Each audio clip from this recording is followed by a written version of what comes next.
Hello mga kaibigan! Welcome sa aking YouTube channel. So panibagong araw, panibagong tutorial naman ang isi-share po natin sa inyo dahil ngayon po ay tuturuan ko kayo kung paano tayo mag-clear device search history sa ating Play Store application. So kung interesado ka sa ating tutorial, make sure na tapusin mo lang ang video na ito para malaman mo step by step ang ituturo natin sa inyo.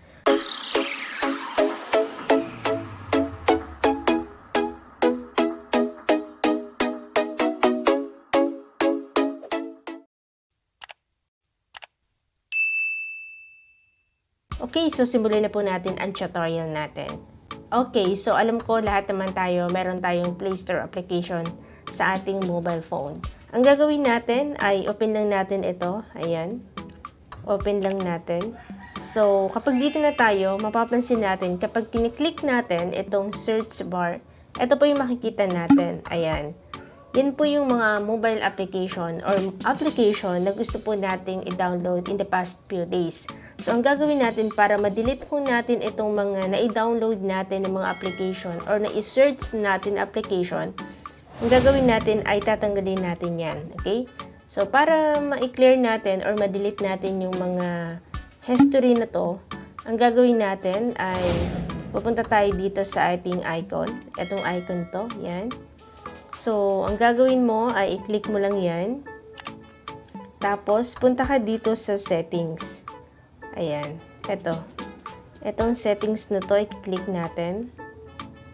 Tapos, punta po kayo dito sa general. Ito po.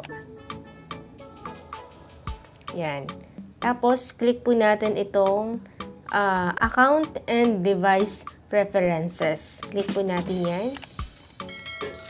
Tapos, mag-scroll down lang po tayo ng konti. At napapansin po natin itong history. Once na i-click po natin ito, ayan, matatanggal na po yung mga history na sinesearch natin doon sa search bar ng ating Play Store application. Okay? So, tingnan natin. I-click natin ngayon ito. Ayan. So, mapapansin natin may nag-pop up doon sa baba.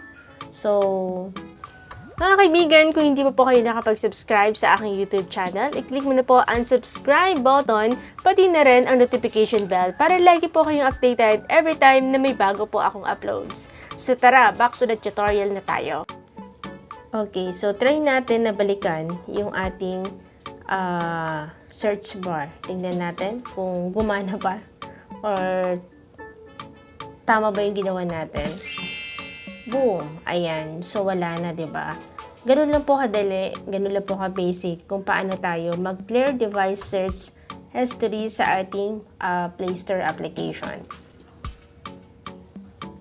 So, I hope mga kaibigan, meron po kayo natutunan sa ating panibagong tutorial. Kung nagustuhan man po ang video natin, huwag pong kalimutan i-like, i-share, pati na rin po subscribe button para ma-notify ka every time na may bago akong uploads. Thank you so much!